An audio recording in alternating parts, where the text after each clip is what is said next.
دوستو یہ ہیں ان لوگوں کے نام جنہوں نے سیکنڈ ورلڈ وار کے دوران مسولینی کی ڈکٹیٹرشپ کے خلاف آواز اٹھائی تھی، اسٹرگل کی تھی. اور یہ اوپر لکھا ہوا ہے میرے خیال میں 8 ستمبر سے 1943 اور پھر آئی تھنک 25 اپریل 1945 تک جو لوگ جو ہے نا اس مذمت میں مارے گئے ان کے نام بھی لکھے ہوئے ہیں.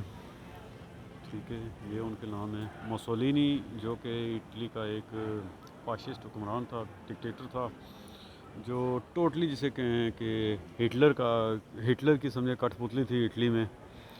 ہٹلر اس سے جو مرضی کام نکلواتا اسے کرنا ہی پڑتا تھا. تو اٹالین لوگ تنگ آ گئے تھے اس چیز سے، تو پھر انہوں نے جو ہے بغاوت کی مسولینی کے خلاف. اور اس میں آرمی کے آفیسر بھی تھے، سویلین لوگ بھی تھے، جس طرح کہ یہ سیرا نام کا بندہ ہے، یہ ایک آرمی میں تھا. اس کے علاوہ اور لوگ جو تھے جو لوکل لوگ تھے، جس طرح جو انہوں نے مذمت کی، یہ ان کی تصویریں ہیں. یہ یہاں سے کس طرح ان کو مارا جاتا تھا، مارے گئے جو ہیں لٹکا کر لوگوں کے سامنے درختوں سے باندھ کر تاکہ باقی لوگ ڈریں. اور یہ جو ہے اس وقت جو ہے لوگ جو ہیں اسی شہر میں پروٹیسٹ کرتے ہوئے، ان کی تصویریں 21 اپریل.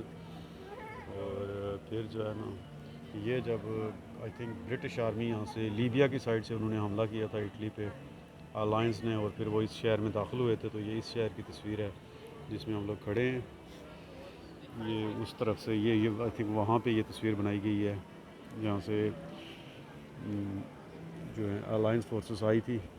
اور یہ وہ تعداد ہے میرے خیال میں جہاں پہ لکھا ہوا کہ مارے کتنے گئے، اریسٹ کتنے ہوئے، زخمی کتنے ہوئے، اور کتنے جو ہیں لاپتہ ہو گئے، نامعلوم افراد جن کو لے گئے. اس وقت بھی نامعلوم افراد ہوتے تھے، آج بھی ہیں نامعلوم افراد دنیا کے مختلف ملکوں میں.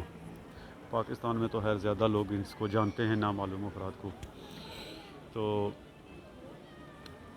مسولینی کے خلاف اس کے اپنے اٹالین ہی کھڑے ہو گئے. صحیح ہے. یہ کیوں کھڑے ہو گئے؟ چونکہ جب کوئی کٹ پتلی بن جاتا ہے کسی بھی ملک کا، کسی دیش کا، کسی بندے کا، تو وہ اس کی پھر اپنی مرضی نہیں ہوتی. وہ نہ چاہتے ہوئے بھی وہ کچھ کام کرتا ہے جو اسے نہیں کرنے چاہیے، وہ جو خود پسند نہیں کرتا لیکن مجبور ہوتا ہے. اور اس طرح وہ عوام کے اندر اتنا جو ہے جسے کہیں گر گیا عوام کی نظروں میں کہ اس کی اپنی عوام ہی اس کے خلاف کھڑی ہو گئی. یہ آگے اور بھی لگے ہوئے ہیں مختلف پارٹیز کے لوگ، اس میں لیڈیز بھی ہیں میرے خیال میں. اگر آپ دیکھیں جو ماری گئی اس مسولینی کے خلاف، اس نے ہٹلر کے کہنے پر یہاں سے یہودیوں کو پکڑ کر ٹرینوں میں بٹھا کر آسٹریا اور دوسرے جو ہیں کیمپوں میں بھیجا. حالانکہ وہ چاہتا نہیں تھا، کیونکہ مسولینی کو بہت سپورٹ کیا تھا یہودیوں نے، لیکن چونکہ ہٹلر کا آرڈر تھا اس نے ماننا پڑا. اور پھر ان یہودیوں کے بچوں کا، عورتوں کا جو ہے جینوسائیڈ کیا گیا آسٹریا کے شواز کیمپوں میں. بہت سے لوگ بعد میں بچا بھی لیے گئے.